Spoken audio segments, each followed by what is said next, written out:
붙이며 입꼬리가 올라갔습니다. 어렵지 않은 미션이었거든요. 한국의 민간 방산기업 따위가 펜타곤 앞에서 감히 고개를 빳빳이 들 수 있겠습니까? 우리가 패트리어트 통합망 코드를 틀어막으면 하나의 레이더는 중동 사막의 깡통입니다. 기침 한 번이면 알아서 기술을 헌납할 수밖에 없어요. 저는 리처드 볼튼, 미 국방부 핵특운영 차관보입니다.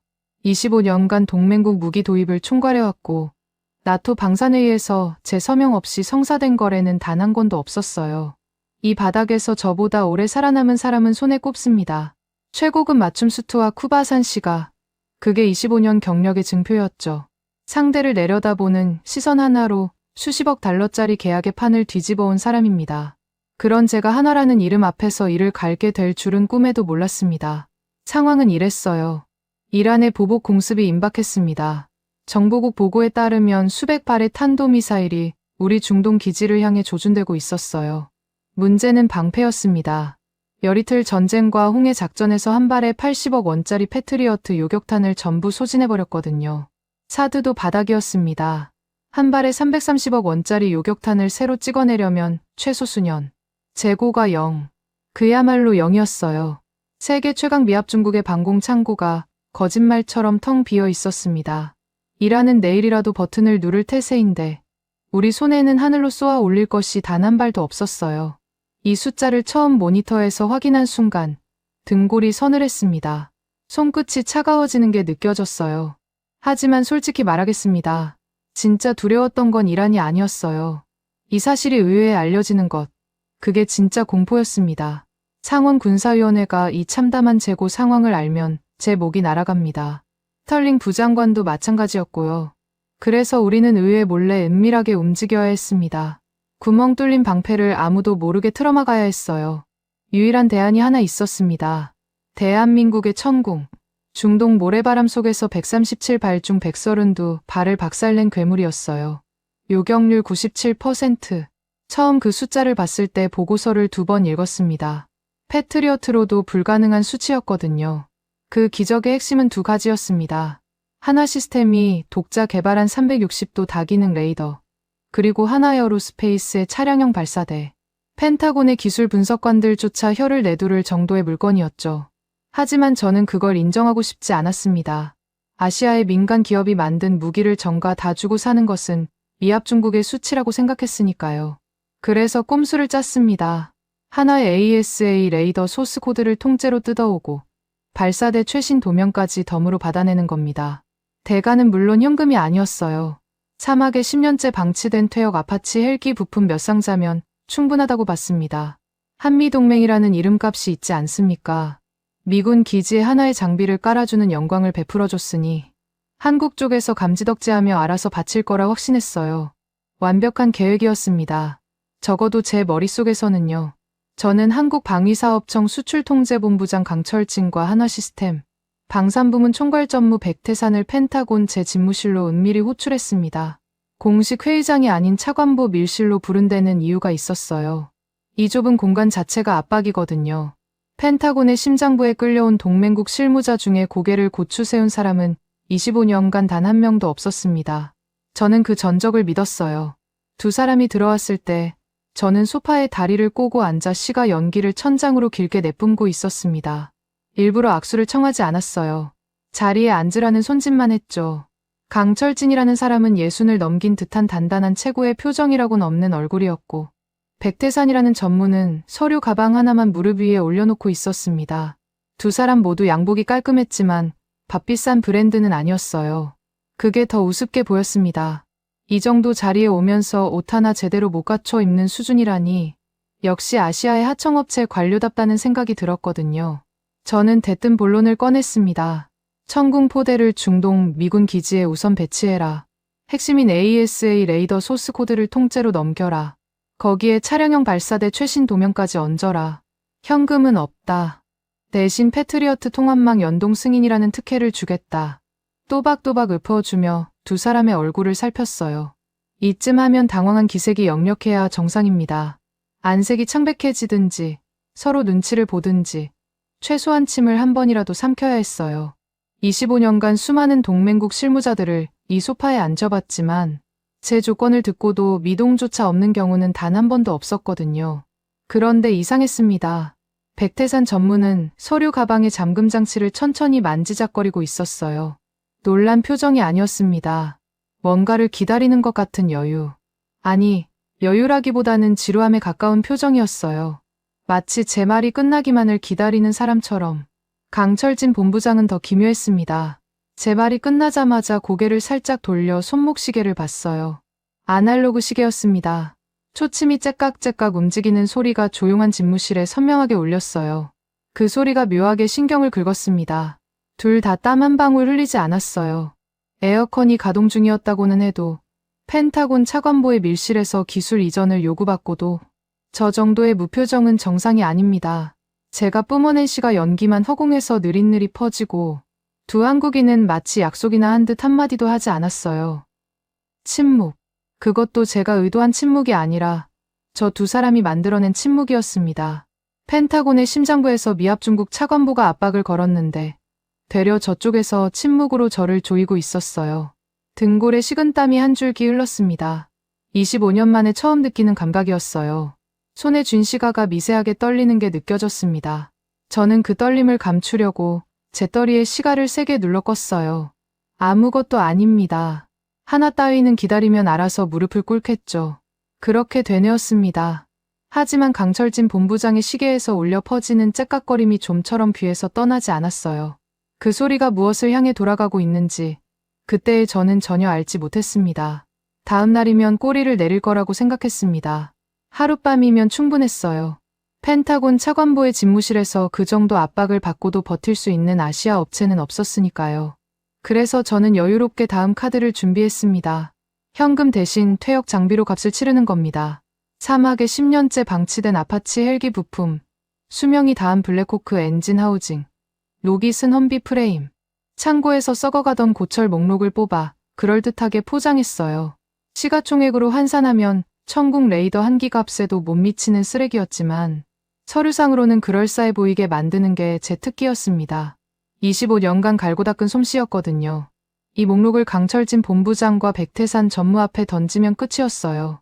어차피 선택지가 없는 사람들이었습니다.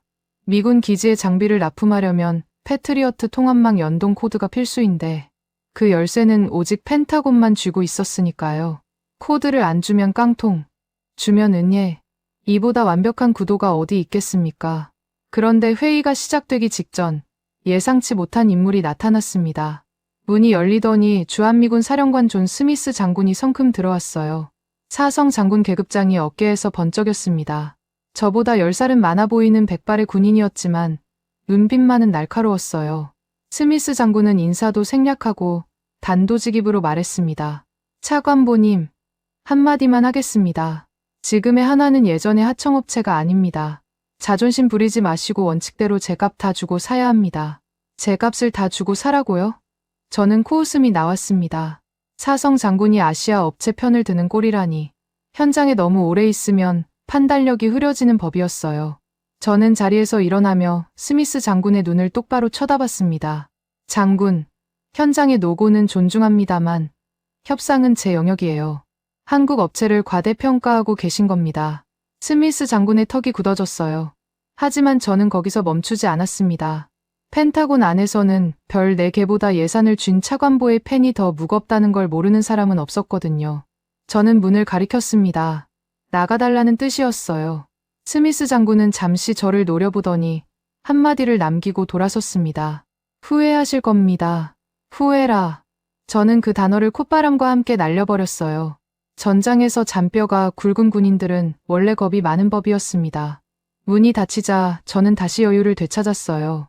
강철진 본부장과 백태산 전무가 들어왔을 때 저는 어제와 똑같은 자세로 소파에 앉아 있었습니다.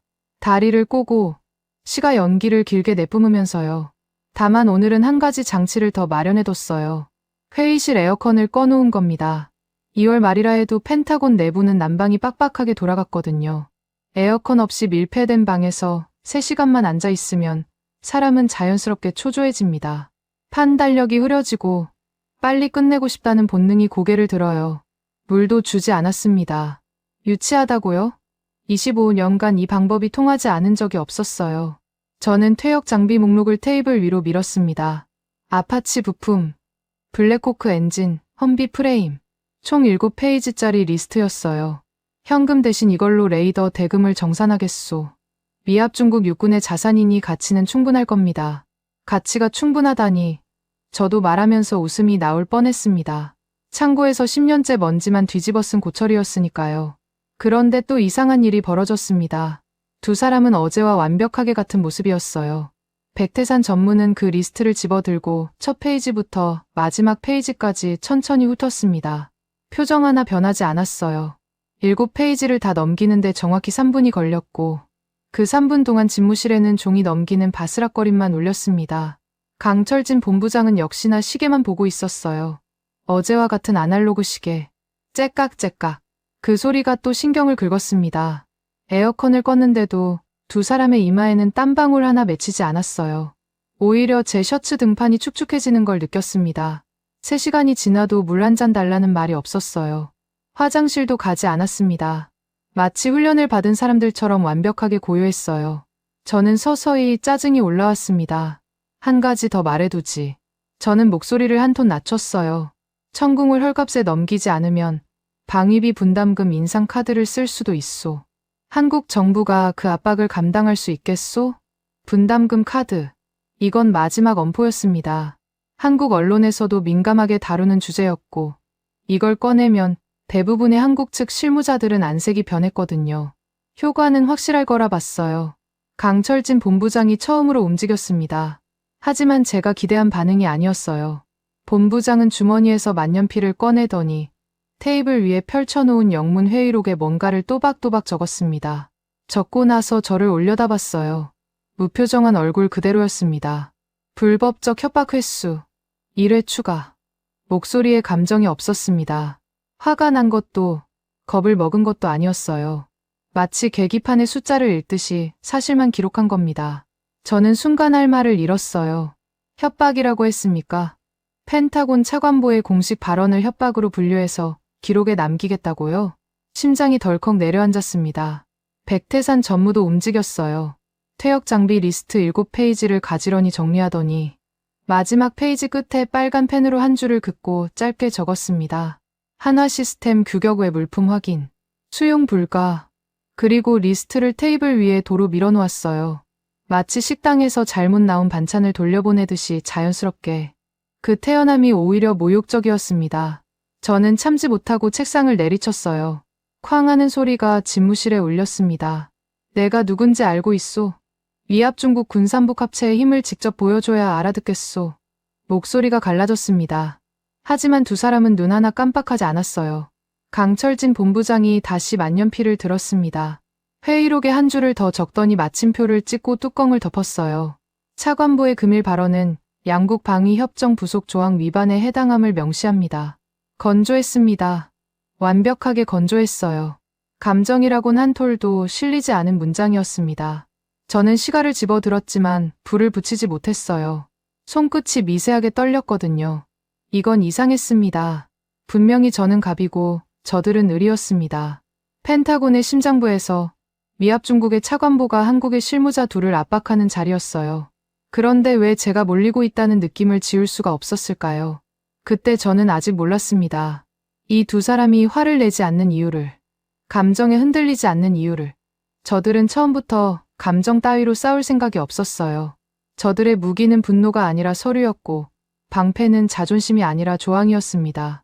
제가 시가 연기를 뿜으며 갑질을 하는 동안 강철진과 백태사는 제 발언 하나하나를 증거로 차곡차곡 쌓아올리고 있었던 겁니다. 저는 그날 밤 집무실에 홀로 남아 위스키를 마셨습니다. 잔을 기울이며 강철진 본부장의 아날로그 시계 소리를 떠올렸어요. 째깍째깍. 아직도 그 소리가 귓속에 남아 있었습니다. 내일이면 끝날 겁니다. 하나 따위가 미합 중국에 대들 수는 없어요. 저는 스스로에게 그렇게 말했습니다. 하지만 위스키 잔을 쥔 손이 어째서인지 자꾸만 떨렸어요. 다음 날 아침, 저는 여전히 자신만만했습니다. 펜타곤 집무실에 도착해 모닝커피를 내리며 콧노래까지 흥얼거렸어요. 어젯밤 위스키 탓에 머리가 조금 무거웠지만 기분은 나쁘지 않았습니다. 하나 측이 오늘 아침이면 답을 가져올 거라 확신했거든요. 밤새 본국과 통화하며 머리를 싸맸겠죠. 결국은 펜타곤의 조건을 받아들이는 수밖에 없다는 결론에 도달했을 겁니다. 어차피 패트리어트 통합만 코드 없이는 하나의 레이더가 중동에서 돌아가지 못하니까요. 제가 쥔 카드가 압도적으로 강했습니다. 커피잔을 들며 창밖을 내다봤어요. 2월 말에 워싱턴은 스산했지만 펜타곤 건물 앞 성조기가 힘차게 펄럭이고 있었습니다. 오늘이면 하나의 레이더 소스 코드가 제 손에 들어올 겁니다.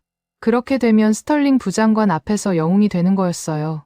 그때 노크 소리가 울렸습니다. 아니, 노크라기보다는 문을 여는 소리였어요. 허락도 구하지 않았습니다. 강철진 본부장과 백태산 전무가 문을 열고 성큼 들어왔어요. 어제까지 제 소파에 조용히 앉아있던 사람들이 오늘은 분위기가 완전히 달랐습니다. 강철진 본부장의 걸음이 빨랐어요. 백태산 전무는 어제와 같은 서류 가방을 들고 있었지만 가방이 어제보다 두꺼워 보였습니다. 강 본부장이 제 책상 앞에 멈춰 서더니 서류 가방에서 두꺼운 봉투 하나를 꺼냈어요. 갈색 크라프트지 봉투였습니다. 묵직했어요. 강 본부장은 아무 말 없이 그 봉투를 제 책상 위로 툭 던졌습니다. 던졌다는 표현이 맞아요. 정중하게 내려놓은 게 아니라 분명히 던진 겁니다. 봉투가 책상 위에서 둔탁한 소리를 냈어요. 커피가 출렁였습니다. 저는 잠시 두 사람을 번갈아 봤습니다. 강 본부장은 여전히 무표정이었고 백 전무는 서류 가방의 두 번째 봉투를 꺼내 가슴 앞에 안고 서 있었어요. 저는 코웃음을 치며 갈색 봉투를 열었습니다. 항복 문서를 가져왔겠거니 생각했거든요. 어떤 양보안을 들고 왔는지 구경이나 해주자는 심산이었어요. 봉투를 뒤집는 순간 손이 멈췄습니다. 안에서 쏟아진 것은 종이 조각이었어요. 잘게 파쇄된 종이. 길이가 고르게 잘린 걸 보니 문서 파쇄기를 통과한 게 분명했습니다. 흰색과 회색이 섞인 종이 가루가 제 책상 위로 흩어졌어요. 커피잔 옆까지 밀려왔습니다. 저는 본능적으로 종이 조각 하나를 집어들었어요.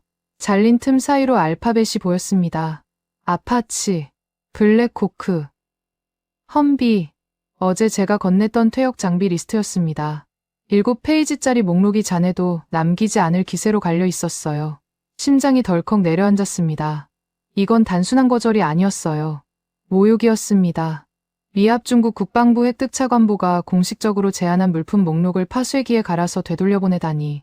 25년간 이런 일을 당해본 적이 없었어요. 나토 회원국도, 일본도, 호주도 이런 짓은 하지 않았습니다. 저는 고개를 들어 강 본부장을 노려봤어요. 분노가 치밀었습니다. 하지만 강 본부장은 제 시선을 정면으로 받아내며 미동도 하지 않았어요. 그리고 백태산 전무가 움직였습니다. 가슴에 안고 있던 두 번째 봉투를 열더니 파쇄된 종이 조각 위로 서류 한 부를 정확하게 내려놓았어요. 하얀 표지에 붉은 직인 두 개가 나란히 찍혀 있었습니다.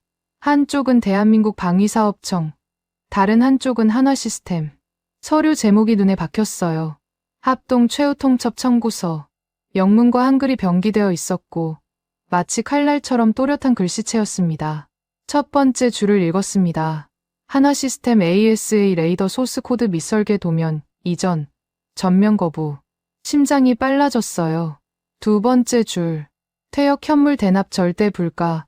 천궁 정가 전액 달러 현금 결제 이외의 지불 방식 수용 불가. 세 번째 줄까지 읽었을 때 손가락 끝이 차가워졌습니다. 48시간 내 전액 결제 확답 없을 시. 미 국방부 배정 물량 전량 자격 박탈 및 제3국 이관. 읽고 또 읽었어요. 글자가 눈에 들어오는데 머리가 받아들이지 못했습니다. 저는 벌떡 일어났습니다. 의자가 뒤로 밀려 벽에 부딪혔어요. 민간 기업 주재의 펜타곤과 거래를 끊겠다는 겁니까? 목소리가 갈라졌습니다. 제 손이 떨리고 있다는 걸 알았지만 멈출 수가 없었어요. 당신들이 지금 누구한테 이러는 건지 알기는 하는 겁니까? 미합 중국 국방부요. 세계 최강 미군이란 말이오. 백태산 전무가 한 발짝 앞으로 나왔습니다. 저보다 반뼘은 작은 체구였지만 그 순간 방 안의 공기가 달라졌어요. 전무의 눈이 제 눈을 똑바로 관통했습니다. 감정 호소가 아니었어요.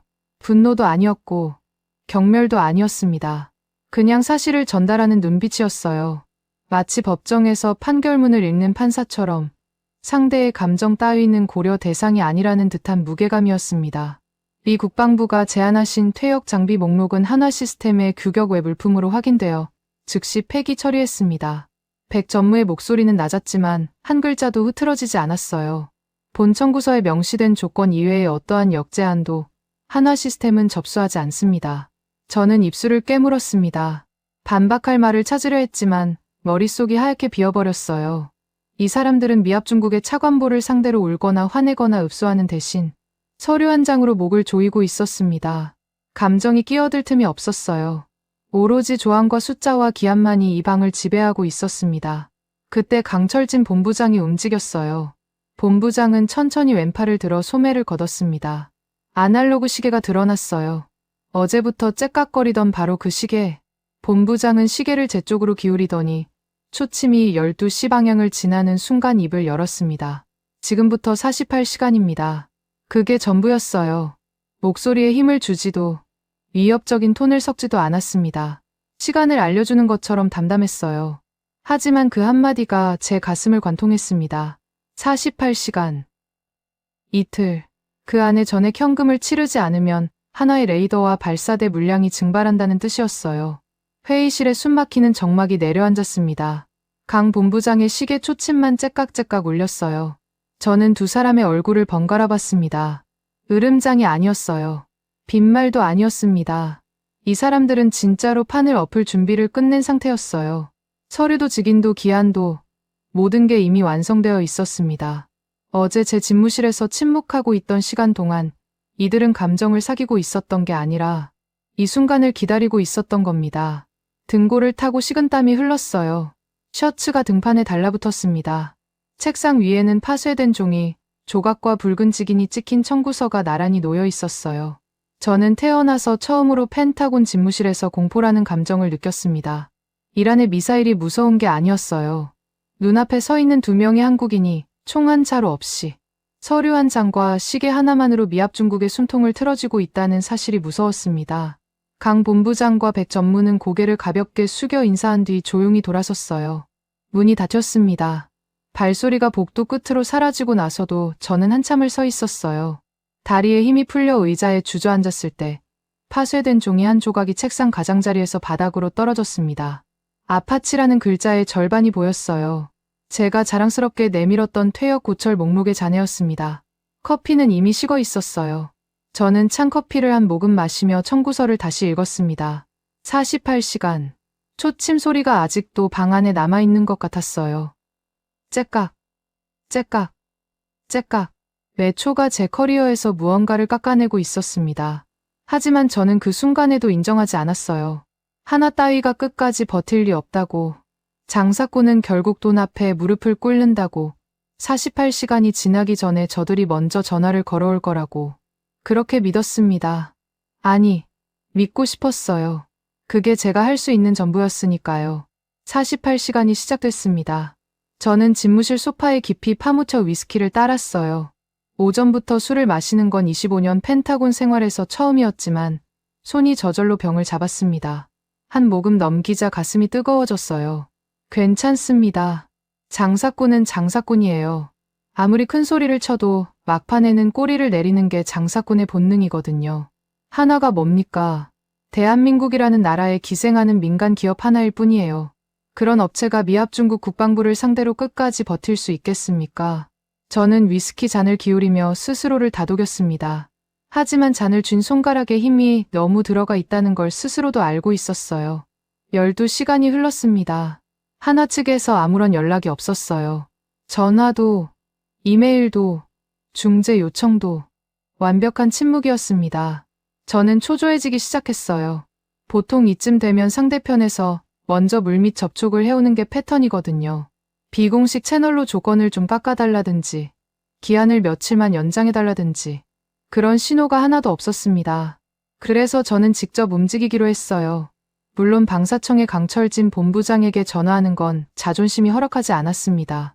차관보가 먼저 손을 내미는 꼴이 되니까요. 대신 한화 시스템 쪽으로 우회하기로 했어요. 방사청 모르게 하나 본사와 직접 딜을 하는 겁니다. 이간질이라고요? 저는 그걸 전략적 분리 접촉이라고 불렀습니다. 25년간 써먹어온 기술이었어요. 저는 백태산 전무의 업무 이메일로 직접 메시지를 보냈습니다. 내용은 간단했어요. 방사청을 빼고 한화 시스템과 직접 계약하겠다. 현금은 어렵지만 미군 기지 내 하나 장비 독점 운용권이라는 특혜를 주겠다. 패트리어트 연동 코드도 부분 공개할 용의가 있다. 이 정도면 하나 입장에서 솔깃할 수밖에 없는 조건이었어요. 방사청이라는 중간 단계를 건너뛰고 이 국방부와 직거래하는 건 어떤 방산기업에게든 꿈같은 기회거든요. 저는 전송 버튼을 누르며 입꼬리를 올렸습니다.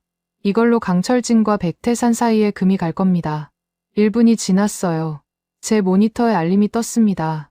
하나 시스템 서버에서 자동 발송된 메시지였어요.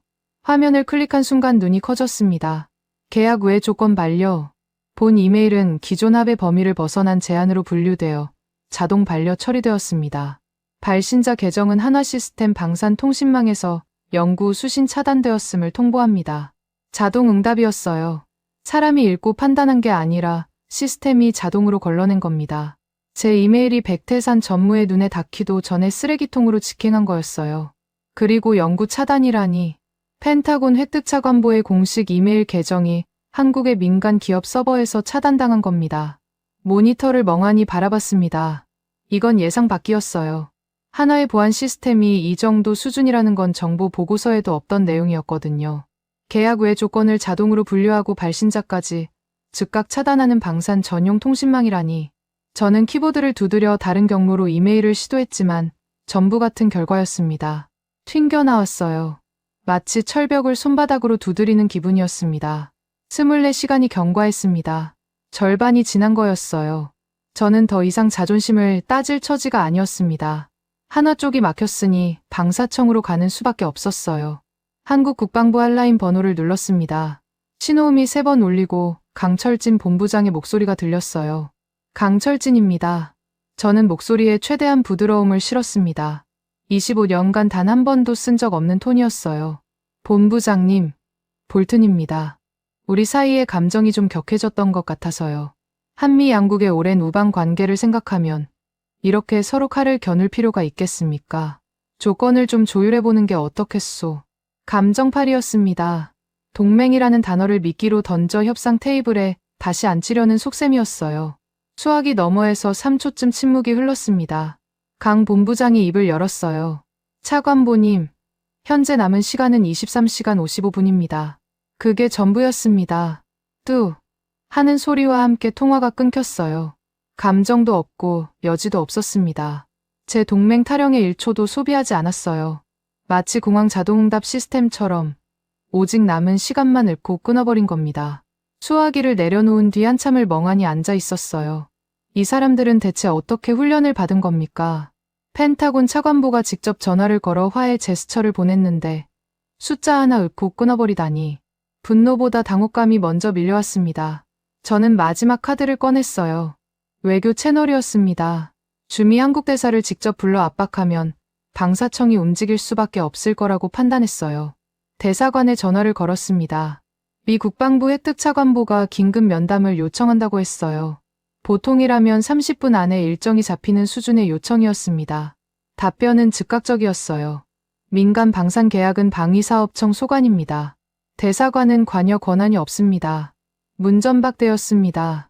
미합 중국 국방부의 차관보급 인사가 면담을 요청했는데 한국 대사관이 거절한 겁니다. 외교적으로는 거의 있을 수 없는 일이었어요. 하지만 대사관의 논리는 완벽했습니다. 민간 기업과의 계약 문제에 외교 채널이 개입할 근거가 없다는 거였죠. 방사청이 움직이지 않는 한 대사관도 손을 댈 수 없는 구조. 그리고 그 방사청을 움직일 수 있는 건 오직 강철진 본부장뿐이었는데 그 사람은 남은 시간만 읊고 전화를 끊어버렸습니다. 36시간이 지났어요. 남은 시간은 12시간. 그때 스털링 부장관에게서 전화가 왔습니다. 수화기를 드는 순간 고막이 찢어질 뻔했어요. 하나 레이더 당장 가져왔나. 이란이 코앞인데 아직도 빈손이야? 저는 식은땀을 흘리며 거짓말을 했습니다. 최종 조율 중이라고요. 하나 측이 조건을 일부 수용하는 방향으로 움직이고 있다고. 이틀 안에 확정될 거라고. 전부 거짓이었어요. 하지만 진실을 말할 수 없었습니다. 48시간짜리 최후 통첩을 받고 아무것도 하지 못했다는 사실을 부장관에게 보고하는 순간 제 커리어는 끝이거든요. 통화를 끊고 나서 손바닥을 봤습니다. 땀으로 번들거렸어요. 데드라인 5시간 전. 벙커 작전실의 대형 모니터에 새로운 화면이 떴습니다. 위성 사진이었어요. 이란 중부 타브리즈 지역의 미사일 기지가 고해상도로 잡혀 있었습니다. 분석관이 떨리는 목소리로 보고했어요. 탄도미사일에 액체 연료가 주입되고 있다고. 발사 준비 완료까지 예상 시간 4시간에서 6시간. 작전실이 얼어붙었습니다. 장교들의 얼굴이 하얗게 질렸어요. 이란이 진짜로 쏘겠다는 뜻이었거든요. 수백 발의 탄도미사일이 중동 미군 기지를 향해 날아올 거였습니다. 그런데 우리에게는 그걸 막을 방패가 없었어요. 패트리어트 0발, 사드 0발. 창고는 텅 비어 있었습니다. 벙커 안이 아수라장이 됐어요. 장교들이 뛰어다니며 전화를 붙잡았고 모니터마다 붉은 경고등이 깜빡였습니다. 저는 그 한가운데 서서 다리가 풀리는 걸 느꼈어요. 이건 제가 만든 상황이었습니다. 제 값을 주고 살 수 있었던 하나의 방패를 제 오만함으로 걷어차버린 결과가 눈앞에 펼쳐지고 있었거든요. 데드라인 1시간 전. 저는 모든 자존심을 버렸습니다. 국방부 예비비 계좌를 뒤져 긁어모을 수 있는 돈을 전부 긁어모았어요. 금액은 처참했습니다. 한화가 요구한 전액의 10분의 1에도 못 미치는 푼돈이었어요. 하지만 다른 방법이 없었습니다. 저는 떨리는 손으로 한국 국방부 핫라인을 다시 눌렀어요. 신호음이 울릴 때마다 심장이 목구멍까지 치솟았습니다. 강철진 본부장이 받았어요. 저는 25년 경력의 마지막 자존심을 내려놓고 입을 열었습니다. 본부장님, 제발, 전액은 당장 어렵습니다. 하지만 일부라도 먼저 송금할 테니 레이더 한 기만이라도 먼저 가동시켜 주십시오. 이란이 쏩니다. 지금 이 순간에도 연료가 주입되고 있단 말입니다. 목소리가 떨렸어요. 미합 중국 국방부 획득차관보가 한국의 공무원에게 제발이라는 단어를 쓰고 있었습니다. 25년간 단 한 번도 입에 담아본 적 없는 말이었어요. 수화기 너머로 3초쯤 침묵이 흘렀습니다. 강 본부장의 목소리가 들려왔어요. 차관보님, 시계를 보십시오. 그 한마디에 온몸에 피가 식었습니다. 강 본부장이 이어서 말했어요. 당신들의 어설픈 흥정이 미군의 튼튼한 방패를 산산조각 냈습니다. 계약서에 명시된 조건은 전액 현금 결제입니다. 분할은 존재하지 않습니다. 통화가 끊겼습니다. 저는 수화기를 붙잡은 채 허공을 응시했어요. 벙커 모니터에서는 이란의 미사일 기지 위성 사진이 3초마다 갱신되고 있었습니다. 연료 주입이 거의 끝나가고 있었어요. 시간이 없었습니다. 방패도 없었고요. 제 손에는 아무것도 남아있지 않았습니다. 48시간이 끝났습니다. 벙커 작전실 벽면의 디지털 시계가 자정을 가리키는 순간 세상이 멈춘 것 같았어요. 아무 소리도 들리지 않았습니다. 장교들의 키보드 소리도, 통신병의 무전 소리도, 모니터의 경고음도 전부 사라진 것처럼 느껴졌어요. 제 귀에는 오직 심장 박동만 울렸습니다. 쿵, 쿵, 쿵. 한 박자 한 박자가 묵직하게 가슴을 때렸어요. 저는 아직 포기하지 않았습니다. 아니, 포기할 수 없었어요. 데드라인이 지났다고 해서 하나가 정말로 계약을 끊어버리겠습니까? 장사꾼한테 가장 중요한 건 결국 돈이에요. 내일 아침이면 어떻게든 예비비를 더 긁어모을 수 있었습니다. 의회 승인 없이 쓸 수 있는 긴급 방위비 항목이 몇 개 남아 있었거든요.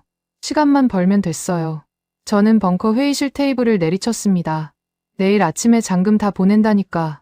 목소리가 갈라졌어요. 벽에 부딪혀 메아리가 됐습니다. 주위의 장교들이 고개를 돌려 저를 봤어요. 눈빛이 동정과 공포를 반반씩 담고 있었습니다. 누구도 입을 열지 않았어요. 그때 벙커 문이 열렸습니다. 강철진 본부장과 백태산 전무가 나란히 들어왔어요. 두 사람 모두 코트를 입고 있었습니다. 가방을 챙긴 모습이었어요. 떠날 채비를 마친 사람들의 차림이었습니다. 강 본부장은 벙커 안을 한번 둘러보더니 조용히 서류 가방을 열었어요. 가방 잠금 장치가 찰칵 소리를 냈습니다. 그 작은 소리가 벙커 전체에 울렸어요. 본부장은 서류 가방을 닫았습니다. 아무것도 꺼내지 않았어요. 가방을 닫은 겁니다. 그 행위 자체가 메시지였습니다. 더 이상 꺼내 보여줄 서류도 논의할 조건도 없다는 뜻이었어요. 저는 그 순간 다리에서 힘이 빠지는 걸 느꼈지만 이를 악물고 버텼습니다. 마지막 카드가 하나 남아 있었거든요. 저는 급하게 주머니를 뒤져 종이 한 장을 꺼냈어요. 2시간 전에 예비비 계좌에서 긁어모은 1차 분할 송금증이었습니다. 금액은 처참했어요. 하나가 요구한 전액의 5분의 1도 안 되는 푼돈이었지만 이걸 먼저 보내고 나머지는 3일 안에 채우겠다는 조건을 붙일 생각이었습니다. 일단 돈이 들어가면 하나도 계약을 살려놓을 수밖에 없을 거라는 계산이었어요. 장사꾼의 본능이 돈 냄새를 맡으면 반드시 물어요. 25년간 그래왔거든요. 저는 송금증을 백태산 전무 앞으로 내밀었습니다. 일단 이것부터 받으시오. 성의 표시요. 나머지는 의회 긴급 승인을 받아서 3일 안에 전액 정산하겠소. 손이 떨렸지만 목소리만큼은 단호하게 유지하려 애썼어요. 백 전무가 송금증을 집어들었습니다. 종이를 들고 3초쯤 들여다봤어요. 금액란에 시선이 머무는 게 보였습니다. 그리고 백 전무는 고개를 돌렸어요. 벙커 한쪽 구석에 놓인 문서 파쇄기를 향해 걸어갔습니다. 저는 순간 무슨 일이 벌어지고 있는지 이해하지 못했어요. 파쇄기 앞에 선백 전무가 송금증을 투입구에 밀어 넣었습니다. 위잉하는 소리와 함께 종이가 빨려 들어갔어요. 잘게 잘린 조각이 투명한 수거함 속으로 떨어졌습니다. 벙커 안에 모든 사람이 숨을 멈췄어요. 미합 중국 국방부의 공식 송금증이 한국 기업 전무의 손에 의해 펜타곤 소유의 파쇄기에서 갈려나가고 있었습니다. 그것도 보란듯이. 일부러 저를 똑바로 쳐다보면서 기한 내 전액 미결제에 해당합니다. 백 전무가 파쇄기 옆에 선체로 말했어요. 분할 납부 조항은 본 계약서에 존재하지 않습니다. 저는 말문이 막혔습니다. 백 전무가 다시 걸어왔어요. 서류 가방에서 접혀있던 계약서를 꺼내 테이블 위에 펼쳤습니다. 수십 페이지짜리 영문 계약서의 맨 뒷장이었어요. 부속 조항이 빼곡하게 인쇄된 페이지. 백 전무가 형광펜으로 한 줄을 칠했습니다. 밝은 노란색이 벙커의 백색 조명 아래서 선명하게 빛났어요. 부속 조항 4조. 백 전무가 그 줄을 읽었습니다. 또박또박, 감정 없이. 기한 내 전액 미결제 시 미합 중국 국방부에 우선 배정된 한화 시스템 A사 레이더 및 발사대 슬롯 자격은 즉시 영구 박탈되며 대기 중인 제3국 수요자에게 자동 이관된다. 영구 박탈, 자동 이관. 글자 하나하나가 망치질처럼 제 머리를 때렸습니다. 저는 계약서를 움켜잡았어요. 부속 조항 4조가 진짜 있는지 직접 확인해야 했습니다. 페이지를 넘겼어요. 있었습니다. 분명히 있었어요. 영문으로 인쇄된 활자가 선명했고 하단에는 한화 시스템과 방위사업청의 직인이 나란히 찍혀 있었습니다. 제가 처음 이 계약서를 받았을 때 읽지 않았던 부분이었어요. 부속 조항 따위는 형식적인 문구라고 넘겼거든요. 그게 두 번째 실수였습니다. 저는 계약서를 내려놓고 마지막 무기를 꺼냈어요. 목소리가 떨렸지만 최대한 위협적으로 끌어올렸습니다. 우리가 패트리어트 통합망 연동 승인을 막으면 하나의 레이더는 중동에서 깡통이오. 그걸 잊은 건 아니겠지? 이건 제가 처음부터 쥐고 있던 최후의 카드였어요. 하나의 천궁이 아무리 대단해도 미군의 통합, 방공망과 연동되지 않으면 전장에서 쓸 수 없다는 게 상식이었거든요. 피아식별 코드, 데이터 링크, 교전 통제 승인. 이 모든 게 미군 네트워크를 통해야만 작동하는 구조라고 저는 굳게 믿고 있었습니다. 하나의 레이더가 아무리 360도를 커버해도 미군의 눈과 귀에 연결되지 않으면 사막의 고철이에요. 그 열쇠는 오직 펜타곤만 쥐고 있었습니다. 백태산 전무가 저를 봤어요. 이번에는 표정이 달랐습니다. 무표정이 아니었어요. 입꼬리가 아주 미세하게 거의 알아챌 수 없을 정도로 올라갔습니다. 그게 제 심장을 얼어붙게 만들었어요. 저를 비웃는 게 아니었습니다. 이미 끝난 게임의 결과를 모르고 헛발질하는 상대를 바라보는 눈이었어요. 차관보님, 백 전무의 목소리가 벙커에 울렸습니다. 한화 시스템과 아랍에미리트 간의 특별 방위 협정에 따라 하나의 레이더 운용 체계는 1분 전에 미합 중국 통제망에서 영구 배제되었습니다. 피가 얼굴에서 빠져나가는 걸 느꼈어요. 영구 배제라고 했습니까? 저는 입술을 달싹거렸지만 소리가 나오지 않았습니다. 백 전무가 이어서 말했어요. 한화 시스템의 A사 레이더는 독자 개발된 교전 통제 체계로 단독 운용이 가능합니다. 미군 통합망 연동은 고객 편의를 위한 선택 사항이었을 뿐 필수 요건이 아닙니다. 제가 쥐고 있다고 착각했던 카드가 산산조각이 났습니다. 패트리어트 통합망 코드를 볼모로 잡으면 하나가 꼼짝 못할 거라던 전제 자체가 틀린 거였어요. 하나의 레이더는 처음부터 미군 없이도 돌아가는 물건이었습니다. 우리가 목줄이라고 믿었던 것은 끈이 달리지 않은 빈 목걸이에 불과했어요. 25년간 동맹국 무기를 다루며 쌓아올린 제 상식이 통째로 무너지는 소리가 들렸습니다. 그 순간 벙커의 대형 모니터 하나가 깜빡였어요. 화면이 검게 변했습니다. 미군용으로 지정되어 대기 중이던 하나의 A사 레이더 시스템이었어요. 상태 표시등이 녹색에서 빨간색으로 바뀌더니 1초 만에 화면 전체가 꺼졌습니다. 블랙아웃. 펌웨어가 원격으로 초기화된 겁니다. 하나 기술진이 서울에서 버튼 하나를 눌러 중동에 있는 레이더의 전원을 뽑아버린 거였어요. 벙커 안에 비명에 가까운 탄성이 터졌습니다. 장교 한 명의 의자에서 벌떡 일어났고 통신병이 키보드를 미친 듯이 두드렸어요. 하지만 화면은 돌아오지 않았습니다. 검은 화면 위에 흰 글자 한 줄만 떠 있었어요. 시스템 접근 권한 만료. 하나 시스템 기술 통제하 원격 초기화 완료. 그 글자가 형광등 불빛 아래서 차갑게 빛났습니다. 모든 권한이 철저하게 하나의 손 안에 있었어요. 레이더도, 발사대도, 교전 통제 체계도. 하드웨어를 납품했지만 소프트웨어의 열쇠는 단 한 번도 미군에게 넘긴 적이 없었던 겁니다. 우리는 자동차를 샀다고 생각했지만 시동키는 하나가 쥐고 있었어요. 그리고 그 키를 방금 회수해 간 겁니다. 다리에 힘이 풀렸습니다. 의자를 더듬어 잡고 주저앉았어요.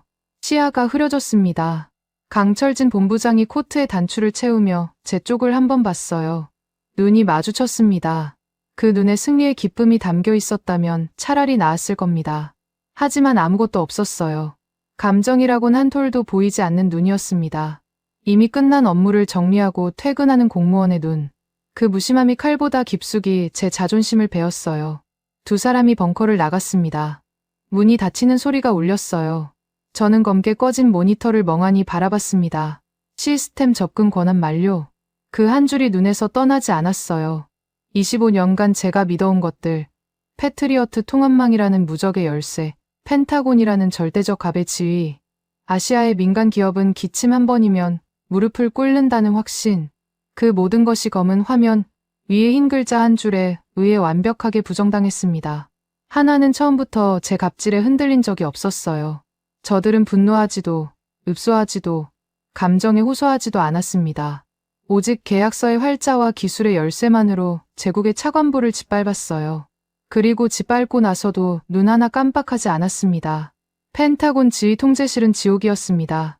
3면을 둘러싼 대형 모니터 12대 가운데 4대가 이미 까맣게 죽어 있었어요. 하나의 레이더와 연결되어 있던 데이터 링크망 화면이었습니다. 처음에는 한 대가 꺼졌어요. 기술 오류라고 생각했습니다. 그런데 30초 뒤에 두 번째가 꺼졌고 1분도 안 돼서 세 번째와 네 번째가 동시에 블랙아웃 됐어요. 화면이 꺼질 때마다 통제실에 짧은 비명이 터졌습니다. 마치 수술실에서 심장 모니터의 선이 하나씩 끊어지는 것 같았어요. 저는 통제실 한가운데 서서 그 광경을 지켜봤습니다. 두 발이 바닥에 붙어버린 것처럼 움직일 수가 없었어요. 까만 화면 위에는 어김없이 같은 문장이 떠 있었습니다. 시스템 접근 권한 만료. 하나 시스템 기술 통제하 원격 초기화 완료. 4대의 모니터에 같은 문장이 하얗게 빛나고 있었어요. 마치 묘비에 새긴 비문 같았습니다. 그때 무전기가 터졌어요. 지직거리는 잡음 사이로 다급한 목소리가 밀고 들어왔습니다. 중동 알타프라 기지의 주둔한 방공포대장 마이클 데이비스 대령이었어요. 본부, 알타프라 데이비스입니다. 하나 교전 통제소 출입증이 전원 접근 거부로 전환됐습니다. 우리 통제관 전원이 통제소에서 쫓겨났습니다. 심장이 멎는 것 같았어요. 저는 무전기를 움켜잡았습니다. 데이비스, 정확히 보고해. 무슨 뜻이야? 데이비스 대령의 목소리가 갈라졌어요. 말 그대로입니다. 출입증이 전부 빨간불입니다. 하나 기술진이 우리 인원의 접근 권한을 일괄 차단했어요. 기지의 눈과 귀가 전부 한국 통제소로 넘어가 버렸습니다. 통제실이 술렁였습니다. 장교들의 얼굴에서 혈기가 빠져나갔어요. 중동 최대 미 공군기지의 방공 통제소에서 미군이 쫓겨난 겁니다. 한국의 민간 기업이 발급한 출입증 하나로 세계 최강 미합 중국 군인들의 발이 묶인 거였어요. 저는 이가 갈렸습니다. 전산팀, 강제 접속 시도해. 하나 서버의 관리자 권한으로 들어가. 소리를 질렀어요. 목이 찢어지는 줄 알았습니다. 전산 장교 2명이 키보드를 미친 듯이 두드렸어요. 화면에 코드가 빼곡하게 올라갔습니다. 1분이 지났어요. 2분, 3분, 장교 한 명이 키보드에서 손을 떼더니 고개를 저었습니다. 차관보님, 불가능합니다. 하나의 보안 서버가 다중 암호화 레이어로 겹겹이 방어되어 있습니다. 우리 쪽 관리자 권한이 이미 전부 무효화됐어요. 겹겹이. 그 단어가 머릿속에서 맴돌았습니다. 하나 시스템은 처음부터 이 상황을 대비하고 있었던 겁니다. 소프트웨어 열쇠만 쥐고 있는 게 아니었어요. 열쇠를 빼앗기지 않을 금고까지 만들어 놓았던 거였습니다. 펜타곤의 사이버 전력으로도 뚫을 수 없는 금고를요. 저는 통제실 벽에 등을 기댔습니다. 다리에 힘이 없었어요. 까만 모니터 4대가 제 시야를 가득 채우고 있었습니다. 그 너머로 아직 살아있는 모니터들에서는 이란 미사일 기지의 위성 영상이 실시간으로 갱신되고 있었어요. 발사 준비가 거의 끝나가고 있다는 분석관의 보고가 귀에 들어왔지만 머리가 제대로 돌아가지 않았습니다. 바로 그 시각 강철진 본부장과 백태산 전무는 펜타곤에서 차로 40분 거리인 워싱턴 덜레스 국제공항에 있었어요. 물론 저는 그 사실을 나중에야 알았습니다. 두 사람은 여유롭게 대한항공 카운터에서 귀국행 1등석 티켓을 발권하고 있었어요.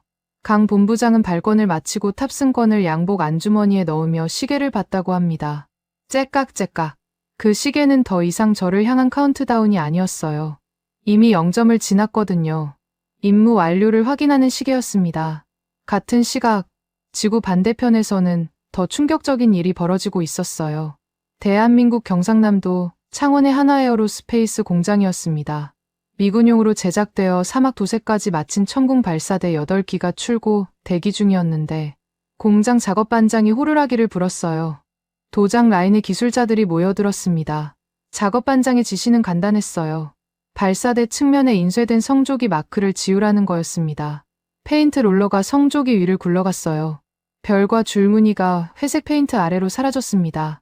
1대, 2대, 3대, 8기의 발사대에서 성조기가 전부 지워지는데 30분도 걸리지 않았어요. 그 위에는 곧 새로운 국기가 그려질 예정이었습니다. 어떤 나라의 국기인지는 아직 저는 몰랐어요. 저는 통제실을 뛰쳐나왔습니다. 마지막 동아줄이 하나 남아 있었거든요. 주미 한국 대사관. 어제 전화로 거절당했지만 직접 찾아가면 다를 거라고 생각했어요. 미합 중국 국방부 차관보가 직접 대사관 현관에 서면 무시할 수 없을 겁니다. 외교적 결례라는 걸 알면서도 차를 몰았어요. 제 손에 남은 카드가 그것밖에 없었으니까요. 매사추세츠 애비뉴의 한국 대사관 앞에 차를 세웠을 때 심장이 목구멍까지 올라와 있었습니다. 차에서 내려 정문으로 성큼 걸어갔어요. 그런데 정문 앞에 서 있던 경비원 2명이 저를 가로막았습니다. 한국인 경비원이었어요. 정장 차림에 이어피스를 끼고 있었습니다. 면담 예약이 확인되지 않습니다. 제가 펜타곤 신분증을 내밀었어요. 미합 중국 국방부 획득 차관보 리처드 볼튼이요. 대사님께 긴급 면담을 요청하오. 경비원의 표정이 변하지 않았습니다. 귓속에 이어피스에 손을 갖다 댄 뒤 30초쯤 기다리더니 다시 저를 봤어요. 죄송합니다. 대사님 일정상 면담이 불가합니다. 저는 참지 못했어요. 경비원 사이를 비집고 정문을 향해 돌진했습니다. 한 발짝, 2발짝 나가는 순간 양쪽에서 팔이 잡혔어요. 경비원 2명이 제 양팔을 동시에 잡아 제압한 겁니다. 놀라울 정도로 정확하고 빠른 동작이었어요. 저는 미합 중국 국방부의 차관보였고 그들은 한국 대사관의 경비원이었습니다. 그런데 그 순간 저와 그들 사이의 직급 따위는 아무 의미가 없었어요. 저는 초대받지 못한 침입자일 뿐이었습니다. 경비원이 저를 정중하지만 단호하게 정문 밖으로 밀어냈어요. 그리고 갈색 봉투 하나를 건넸습니다. 대사관 공식 용지였어요. 봉투를 열었습니다. 한 장짜리 공문이었어요. 미합 중국 국방부 획득운 영차관보 리처드 볼튼의 대사관 면담 요청에 대해 해당 사안은 민간 방산 계약으로 대사관 관할 외사항임을 통보하며 향후 동일권에 대한 면담 요청은 영구 거절됨을 알립니다. 영구 거절. 그 2글자가 눈에 박혔어요. 한화 시스템의 영구 차단, 레이더의 영구 배제, 그리고 이제 대사관의 영구 거절. 영구라는 단어가 오늘 하루에만 3번째 저를 때렸습니다. 저는 대사관 정문 앞 인도에 서서 공문을 쥔 채 한참을 멍하니 서 있었어요. 지나가는 차들의 헤드라이트가 제 얼굴을 스쳐갔습니다. 워싱턴의 밤바람이 코트 사이로 파고들었어요. 추웠습니다. 2월 말에 매사추세츠 애비뉴는 뼛속까지 시린 바람이 불었어요. 넋이 나간 채 펜타곤으로 돌아왔습니다. 제 집무실 문을 열었을 때 불이 꺼져 있었어요. 누군가 퇴근하면서 꺼놓은 모양이었습니다. 스위치를 켜지 않았어요. 어둠 속에서 그대로 의자에 주저앉았습니다. 희미한 복도의 빛이 문틈으로 새어 들어왔어요. 그 빛에 바닥이 어렴풋이 보였습니다. 구겨진 종이 뭉치가 책상 다리 옆에 굴러 있었어요. 손을 뻗어 집어 들었습니다. 펴보니 퇴역 헬기 부품 리스트의 첫 페이지였어요. 파쇄되지 않은 원본이었습니다. 제가 자랑스럽게 인쇄해서 강 본부장 앞에 던졌던 그 목록. 아파치 부품, 블랙호크 엔진, 험비 프레임, 사막에 10년째 버려져 있던 고철의 이름들이 빼곡했어요. 이걸로 세계 최고의 레이더를 뺏어올 수 있다고 믿었던 제 자신이 우스웠습니다. 종이를 쥔 손에 힘이 들어갔어요. 구겨질 대로 구겨진 리스트가 더 일그러졌습니다. 어둠 속에서 저는 그 종이를 가슴에 대고 눈을 감았어요. 세계 최강이라는 미합 중국의 하늘이 뚫리기까지 남은 시간이 몇 시간이나 될까? 정확히는 알 수 없었습니다. 다만 한 가지는 확실했어요. 그 뚫린 하늘을 메워줄 수 있었던 유일한 방패를 제 손으로 걷어찬 건 바로 저라는 사실이었습니다. 강철진 본부장과 백태산 전무가 귀국행 비행기에 오르기 전 한 곳을 더 들렀다는 사실을 저는 한참 뒤에 알았습니다. 워싱턴 덜레스 공항이 아니었어요. 두 사람은 먼저 중동으로 날아갔습니다. 아랍에미리트 아부다비 국제공항의 VVIP 라운지. 일반인은 존재조차 모르는 왕족과 국가 원수만 출입하는 별도의 공간이었어요. 그곳에서 두 사람을 맞이한 인물은 아랍에미리트 국방장관 알 라얀이었습니다. 강 본부장과 알 라얀 장관이 악수를 나눴어요. 여유로운 악수였다고 합니다. 서두르는 기색이 전혀 없었어요. 라운지 테이블 위에는 이미 서류가 펼쳐져 있었습니다. 하나시스템의 A사 레이더와 하나에어로스페이스의 차량용 발사대 긴급 매입 계약서였어요. 미합 중국이 걷어찬 바로 그 물량이었습니다. 알 라얀 장관은 서류를 한 장 한 장 넘기며 읽었어요. 금액란에서 시선이 잠시 멈추었지만 눈 하나 깜빡하지 않았다고 합니다. 고개를 끄덕이더니 만년필 뚜껑을 열었어요. 사인하는데 3초도 걸리지 않았습니다. 돈은 더 빨랐어요. 알 라얀 장관이 사인을 마치자마자 UAE 국부펀드 담당관이 라운지 한쪽에서 노트북을 열었습니다. 송금 실행 버튼을 누르는데 걸린 시간은 정확히 4초. 제가 며칠을 구걸하고 예비비를 긁어모아 간신히 만들어낸 푼돈의 5배가 넘는 금액이 단 30분 만에 하나시스템 계좌로 전액 입금됐습니다. 전액. 현금. 일시불. 제가 48시간 동안 발버둥 치며 끝내 하지 못한 일을 UAE는 커피 한 잔 마시는 시간 안에 해치운 겁니다. 알 라얀 장관은 거기서 멈추지 않았어요. 장관은 계약서 사본을 양복 안주머니에 넣고 전용 헬기에 올랐습니다. 목적지는 알다프라 미 공군기지. 하나의 레이더와 발사대가 배치되어 있는 바로 그곳이었어요. 헬기가 기지 활주로에 내려앉자 미군 경비병들이 뛰어나왔습니다.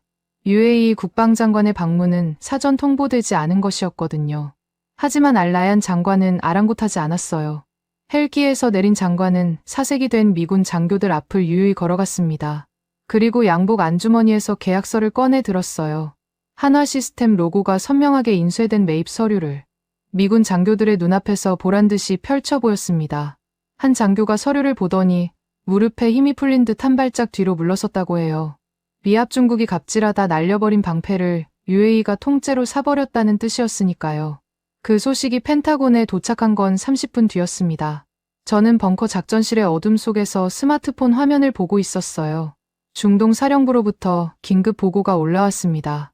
하나시스템 레이더 및 발사대 전량, UAE 국방부 명의로 소유권 이전 완료, 미합 중국 배정 물량 자격 연구 박탈 확정. 글자를 읽는데 손가락이 떨려 화면을 제대로 잡을 수가 없었어요. 스마트폰이 손에서 미끄러졌습니다. 바닥에 떨어지며 둔탁한 소리가 났어요. 화면에 금이 갔습니다. 저는 그걸 주울 힘조차 없었어요. 그때였습니다. 벙커 천장의 스피커에서 굉음이 터져 나왔어요. 경보음이었습니다. 짧고 날카로운 사이렌이 3초 간격으로 반복됐어요. 붉은 경고등이 벙커 전체를 물들였습니다. 모니터 12대 가운데 살아남은 8대의 동시에 같은 문장이 떴어요. 탄도미사일 발사 감지, 발원지 이란 타브리즈, 추정 발사 수량 137발, 예상 도달 시간 8분, 벙커가 아수라장이 됐습니다. 장교들이 비명을 질렀어요. 의자가 넘어갔고 커피잔이 깨졌습니다. 통신병이 마이크를 움켜잡고 중동 전역 기지에 경보를 발령했어요. 하지만 모두가 알고 있었습니다. 경보를 받아도 막을 수단이 없다는 거요. 패트리어트 포대에는 장전할 탄이 단 한 발도 없었어요. 사드도 마찬가지였습니다. 수백억 달러를 쏟아부은 세계 최강의 미사일 방어 체계가 이 순간 중동 사막에서 녹슨 쇳덩어리에 불과했어요. 포신을 올릴 수도, 레이더를 돌릴 수도, 교전 버튼을 누를 수도 없었습니다.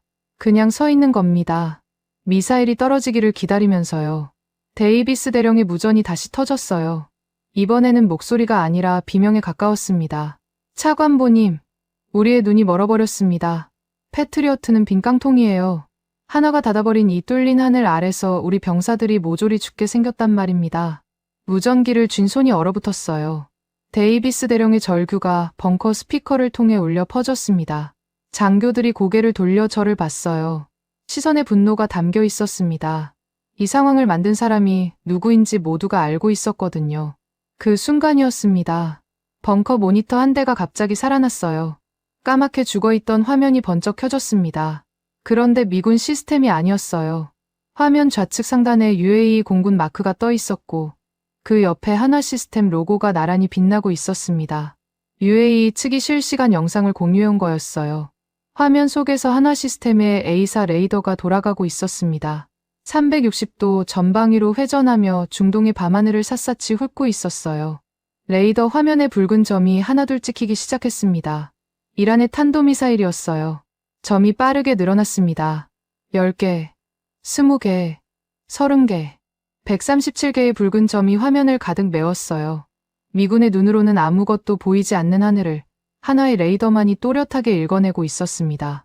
UAE 통제소에서 교전 명령이 떨어졌어요. 화면이 전환됐습니다.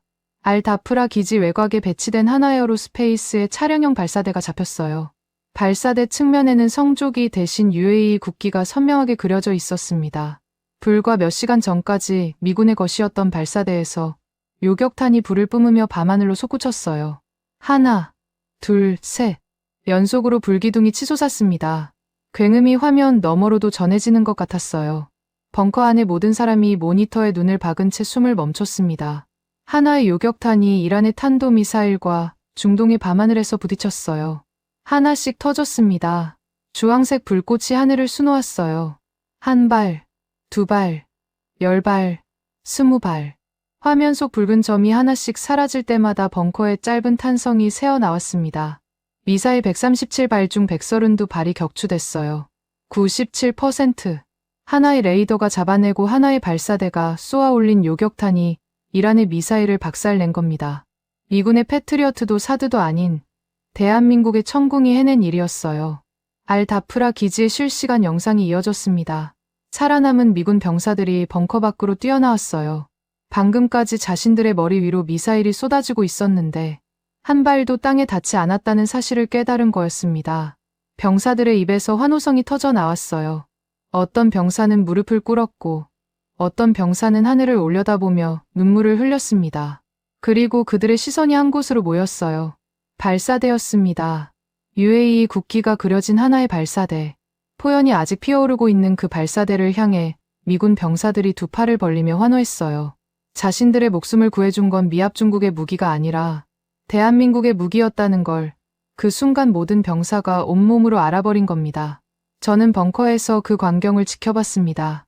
다리가 풀려 의자에 주저앉은 채로 화면 속 병사들이 환호하는 모습이 눈에 들어왔지만 아무 감정도 느껴지지 않았어요. 기쁨도 안도도 아니었습니다. 텅 빈 거였어요. 완벽한 공허. 저 병사들을 살린 건 제가 걷어찬 방패였습니다. 제가 고철 부품 리스트를 던지며 비웃었던 바로 그 무기였어요. 그리고 그 방패는 이제 미합 중국의 것이 아니었습니다. 작전이 끝나고 3분 뒤 제 펜타곤 직통 번호로 전화가 왔어요. 발신지는 아부다비. 떨리는 손으로 수화기를 들었습니다. 알-나얀 UAE 국방장관의 목소리가 흘러나왔어요. 느긋하고 여유로운 톤이었습니다. 차관보님, 방금 하늘에서 불꽃놀이를 보셨습니까? 당신들이 푼돈으로 갑질하다 걷어찬 하나의 무적 방패. 방금 우리 UAE가 전에 현찰로 완벽하게 선점했습니다. 오늘 밤 우리 병사들은 물론이고 당신네 미군 병사들 목숨까지 구해줬으니 감사 인사는 서면으로 보내주셔도 됩니다. 전화가 끊겼습니다. 수화기를 내려놓는 힘조차 없었어요. 기울어진 채로 책상 위에 떨어진 수화기에서 끊긴 신호음이 길게 울렸습니다. 뚜, 뚜, 뚜. 그 소리가 벙커 안에 메아리 쳤어요. 저는 두 손으로 얼굴을 감쌌습니다. 손바닥 사이로 모니터의 불빛이 새어 들어왔어요. 화면에는 월스트리트 저널의 속보 알림이 떠 있었습니다. 미합 중국이 기술료 갑질을 하다 놓친 하나의 방공 체계를 중동의 오일머니가 전액 현금으로 인수. 글자 하나하나가 제 관에 박히는 못이었습니다. 3월 2일 오전 펜타곤이 발칵 뒤집혔습니다. 밤새 벌어진 일이 워싱턴 전역으로 퍼져나갔거든요. 세계 최강 미합 중국의 중동 기지가 자체 방공망 없이 다른 나라의 무기에 목숨을 구걸했다는 사실이요. CNN이 먼저 속보를 띄웠고 폭스뉴스가 뒤를 이었어요. 상원 군사위원회 위원장이 긴급 성명을 냈습니다. 국방부 즉각 해명하라. 6글자짜리 문장이 워싱턴의 아침을 뒤흔들었어요. 백악관 대변인이 노코멘트를 반복했지만 소용없었습니다. 이미 전 세계가 알아버렸거든요. 미합 중국의 하늘이 뚫렸고 그 구멍을 메운 건 한국의 민간 기업이 만든 무기였다는 걸. 저는 벙커에서 한숨도 자지 못한 채 아침을 맞았습니다. 눈이 충혈되어 있었고 셔츠는 식은땀에 젖어 등판에 달라붙어 있었어요. 면도도 하지 못했습니다. 거울을 볼 여유가 없었거든요. 사실 거울을 볼 용기가 없었다는 게 정확한 표현이었어요. 새벽 내내 모니터를 들여다보며 상황 보고서를 읽었습니다. 읽을수록 절망적이었어요. 한화의 레이더가 단독으로 일한 미사일, 132발을 격추한 실시간 데이터가 이미 전 세계 군사 분석 기관으로 퍼져나갔거든요. 97%. 그 숫자가 인터넷을 도배하고 있었습니다. 패트리어트의 최고 요격률이 85% 전후였다는 비교 수치까지 나란히 올라왔어요. 미합 중국의 자존심이 숫자 2개로 산산조각이 난 겁니다. 오전 8시 스털링 부장관에게서 호출이 왔습니다. 부장관 집무실로 오라는 단 한 줄짜리 메시지였어요. 감이 왔습니다. 25년간 펜타곤에서 살아남은 본능이 등골을 타고 올라왔어요. 이건 논의가 아니라 처형이었습니다. 복도를 걸어가는 동안 스쳐 지나가는 장교들이 저를 피했어요. 눈을 마주치지 않았습니다. 어제까지 경례하며 길을 비켜주던 사람들이 고개를 돌려버렸어요. 이미 소문이 다 퍼진 거였습니다. 부장관 집무실 문을 열었을 때 스털링의 얼굴이 보였습니다. 이마에 핏줄이 돋아 있었어요. 책상 위에는 뉴욕타임스 조간 신문이 펼쳐져 있었습니다. 제임스 하퍼 기자의 단독 기사가 일면을 장식하고 있었어요. 펜타곤의 오만함이 부른 참사, 하나의 레이더망을 놓치고 이란 앞에 맹인이 되어버린 미군. 제목만으로도 숨이 막혔습니다. 하퍼 기자는 펜타곤 출입 기자 중에서도 가장 집요한 인물이었어요. 취재원이 넓었고 한 번 물면 놓지 않는 사람이었습니다. 그런 기자가 이 사건의 전모를 파헤친 거였어요. 스털링 부장관이 신문을 집어들어 제 앞에 내던졌습니다. 종이가 펄럭이며 제 가슴에 부딪혔어요. 이 멍청한 자식아. 부장관의 고함이 집무실 벽을 때렸습니다. 유리창이 울린 것 같았어요. 저는 입을 열지 못했습니다. 귀관의 독단적이고 찌질한 협박이 펜타곤을 망쳤어. 태역 헬기. 고철로 세계 최고의 레이더를 뜯어오겠다고. 그 유치한 짓거리가 지금 전 세계 뉴스에 깔려있단 말이야. 독단적이라는 단어에 제 귀가 달아올랐어요. 독단이 아니었습니다. 부장관님, 당신이 시킨 겁니다. 한국에게 무기를 산다고. 기술만 통째로 빼와. 그 명령이 이 모든 것의 시작이었어요. 하지만 그 말을 입 밖에 꺼낼 수 없었습니다. 스털링 부장관은 펜타곤의 마쿠 실세였어요. 저 사람이 살아남으려면 누군가의 목이 필요했고 그 목은 제 것이었습니다. 스털링이 책상을 돌아 제 앞으로 성큼 다가왔어요. 크고 억센 손이 제 재킷 왼쪽 가슴을 움켜잡았습니다. 펜타곤 배지가 달려있는 자리였어요. 25년간 단 하루도 빼놓지 않고 달고 다녔던 배지. 쇠붙이와 천이 찢어지는 소리가 났습니다. 스털링이 배지를 거칠게 뜯어냈어요. 재킷에 구멍이 뚫렸습니다. 배지가 부장관의 소나귀에서 으스러지듯 쥐어졌어요. 넌 당장 파면이야. 내 눈앞에서 꺼져. 스털링이 배지를 바닥에 내동댕이 쳤습니다. 쨍하는 소리가 대리석 바닥에 울렸어요. 25년. 그 세월이 쇠붙이 하나가 바닥에 튕기는 소리와 함께 끝났습니다. 저는 바닥에 떨어진 배지를 내려다봤어요. 줍지 않았습니다. 줍을 수 없었어요. 그걸 다시 달 자격이 저에게 없다는 걸 알았으니까요. 집무실 문이 열리고 헌병 2명이 들어왔습니다. 제 양팔을 잡았어요. 어제 한국 대사관 앞에서 경비원에게 잡혔을 때와 똑같은 느낌이었습니다. 다만 이번에는 저항할 생각조차 들지 않았어요. 헌병들이 저를 복도로 끌어냈습니다. 팔이 꺾인 채 펜타곤 건물 안을 가로질렀어요. 복도 양옆으로 늘어선 장교들이 저를 봤습니다. 누구도 시선을 피하지 않았어요. 똑바로 쳐다봤습니다.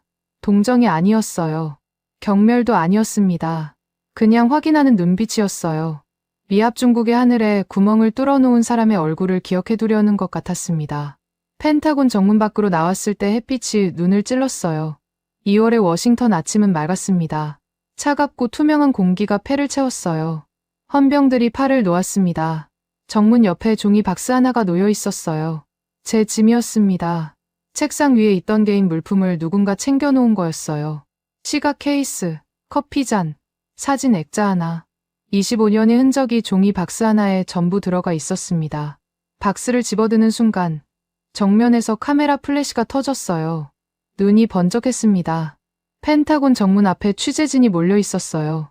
마이크와 카메라가 벽처럼 늘어서 있었습니다. 그 한가운데 제임스 하퍼 기자가 서 있었어요. 날카로운 눈빛이 저를 관통했습니다. 차관보님, 하나의 레이더 기술을 헐값에 후려치려다 미군을 죽음으로 몰아넣은 소감이 어떻습니까? 마이크가 제 입 앞까지 밀려왔어요. 카메라 렌즈가 제 얼굴을 정조준하고 있었습니다. 저는 대답하지 못했어요. 입술만 꽉 깨물었습니다. 무슨 말을 해야 할지 몰랐어요.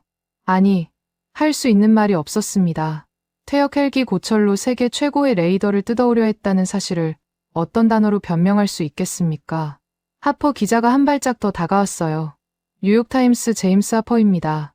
동맹의 민간 기업 기술을 헐값에 탈취하려던 펜타곤 관료의 행위가 결국 세계 최강 미군의 방공망을 올스톱시키고 병사들을 사지로 몰아넣었다는 보도에 대해 한 말씀 해주시죠. 카메라 셔터 소리가 기관총처럼 연속으로 울렸어요. 저는 고개를 숙였습니다. 종이 박스를 가슴에 안은 채 취재진 사이를 비집고 걸었어요. 마이크가 어깨와 팔에 부딪혔습니다. 질문이 쏟아졌지만 아무것도 들리지 않았어요. 귀에 울리는 건 오직 하나, 강철진 본부장의 시계 초침 소리뿐이었습니다. 째깍, 째깍, 째깍. 취재진을 벗어나 몇 발짝 걸었을 때 정문 옆 대형 전광판이 눈에 들어왔어요. 워싱턴 시내 뉴스를 실시간으로 내보내는 전광판이었습니다. 화면이 바뀌고 있었어요. 속보 자막이 흘렀습니다. 사우디아라비아, 미국산 패트리어트 추가 도입 계약 전면 백지화. 한화 시스템 천궁으로 전면 교체 협상 개시. 그 밑으로 또 한 줄이 떴어요. 이라크, 미국산 방공 체계 재검토 착수. 한화 시스템과 긴급 접촉 확인. 도미노였습니다. 미합 중국이 수십 년간 쌓아올린 중동 방공 시장이 하룻밤 사이에 무너지고 있었어요. 그리고 그 자리를 한화가 차지하고 있었습니다. 다리에 힘이 빠졌어요. 전광판 아래 벤치에 주저앉았습니다. 종이 박스를 무릎 위에 올려놓고 멍하니 하늘을 올려다봤어요. 맑은 하늘이었습니다. 구름 한 점 없는 워싱턴의 3월 아침. 그 하늘 아래서 존 스미스 장군의 목소리가 환청처럼 귓가를 맴돌았습니다. 제가 분명 경고하지 않았습니까? 그들은 서류의 잉크가 마르는 순간 자비 없이 셔터를 닫아버린다고. 맞았어요. 스미스 장군이 전부 맞았습니다. 저는 그 경고를 콧방귀로 날려버렸죠. 한화를 하청업체로 깔보고 강철진을 소국의 공무원으로 무시하고 백태산을 장사꾼으로 비웃었습니다. 그 결과가 이거였어요. 종이 박스 하나를 안고 펜타곤 정문 밖에 쫓겨나 앉아있는 꼴이요. 저는 박스 안을 들여다봤습니다. 시각 케이스가 보였어요. 25년간 상대를 내려다보며 피우던 쿠바산 씨가 이제 그걸 물 자격이 없었습니다. 사진 액자도 보였어요. 펜타곤 임명식 날 찍은 사진이었습니다. 배지를 달고 환하게 웃는 젊은 시절의 제 모습. 그 사진 속에 저에게 말해주고 싶었어요. 절대로 한국을 얕보지 마라. 그들은 감정으로 싸우지 않는다. 서류와 기술과 원칙으로 싸운다. 그리고 한번 셔터를 내리면 절대로 다시 올려주지 않는다고. 바람이 불었습니다. 종이 박스 안에 서류 한 장이 날렸어요. 손을 뻗었지만 잡지 못했습니다. 바람에 실린 종이가 펜타곤 주차장 쪽으로 굴러갔어요.